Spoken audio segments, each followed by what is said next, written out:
ஜாதிவாரி கணக்கு எல்லாத்துலேயும் எடுத்துட்டாங்களா. அந்த லாட்டரி ஃப்ராடு ஆதவர்ஜுன் உள்ளே போனவுடனே தூண்டி விட்டுருக்காரு இருக்காங்க. ஜாதிவாரி கணக்கு என்ன எடுக்கல. என்னை பொறுத்தவரை நாங்கள் ஒன்று சொல்கிறோம், எனக்கு எது மனசுக்கு சரின்னு படுதோ அதைத்தான் நான் சொல்லுவேன். ஜாதிவாரி கணக்கை உங்கள் பூரா எடுக்கிறாங்க. எதுக்கு எடுக்கிறாங்க தெரியுமா? இடஒதுக்கீடில் அவங்களுக்கு முன்னுரிமை கொடுக்குறது. சரி, அதிக ஜனத்தொகை இருக்கக்கூடிய ஜாதிக்கு முன்னுரிமை கொடுத்துட்டீங்கன்னு வைங்க, பாவம் சாதாரண ஜாதியில் பிறந்தவனெல்லாம் என்ன பண்ணுவான்?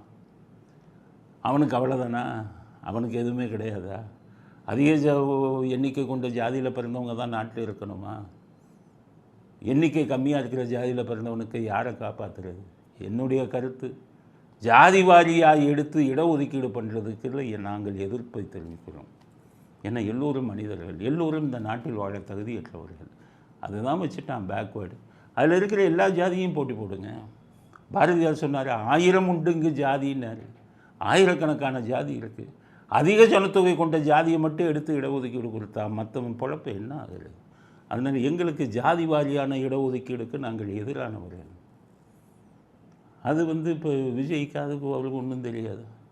இந்த லாட்டரி ஆதவர்ஜுன் எதையோ எழுதி கொடுத்து அதை கேளுங்கன்னு ஒன்று பேச